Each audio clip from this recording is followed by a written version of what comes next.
So இங்கே பார்த்தீங்கன்னா தலையில் கொம்புள்ள எண்லிச்சேரி இருக்குது. ஸோ பார்த்தீங்கன்னா அது காது மாதிரி இருக்குங்க. அது ஆக்சுவலி கொம்பு மாதிரியும் இருக்குது, பார்க்க காது மாதிரியும் இருக்குது. ஸோ அது வந்து பார்க்க க்யூட்டாக இருந்தது. ஸோ இந்த எண்லிச்சேரி ஒன்று வாங்கிட்டு போயிடலான்னு ஒன்று வாங்கிட்டு வந்துட்டேன். ஸோ இந்த மீனை பார்த்தீங்கன்னா இப்போ வீட்டுக்கு எடுத்துகிட்டு வந்தாச்சு. ஸோ இதை எப்படி நான் வாட்டர் அக்ளிமேட் பண்ணுறதுன்றதை இந்த வீடியோவில் காட்டுறேன்.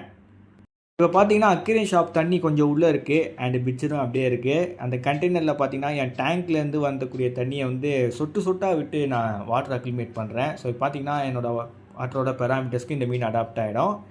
அண்ட் ஸோ டேங்க்கில் வந்து பார்த்தீங்கன்னா கொஞ்சம் என்கிட்ட ஸ்னேக் ஹெட்ஸ் இருக்குது, சன்னா ஆண்ட்ரூஸ் எல்லாம் இந்த பிச்சர் சைஸ் தான் இருக்குது, எண்லிச்சேரி சைஸ் தான். ஸோ இவனுக்கு எதாவது பண்ணுருவானுங்களோன்னு எனக்கு கொஞ்சம் தயக்கமாக இருக்குது. ஸோ அந்த தயக்கத்தோடு நான் எடுத்து வேறு டேங்கில் போட்டு வச்சிட்டேன். ஸோ இப்போ பார்த்தீங்கன்னா அதோட காது மாதிரி இருக்குது பாருங்கள். ஸோ அது வந்து பார்த்தீங்கன்னா வளர வளர உதிர்ந்துரும்னு நமக்கு கமெண்ட் பாக்ஷனில் ஒருத்தர் சொன்னார். ஸோ நான் சில வீடியோஸில் பார்த்துருக்கேன், அது வந்து பெரிய பிக்சர்ஸ்க்கும் அப்படி இருக்கிறத.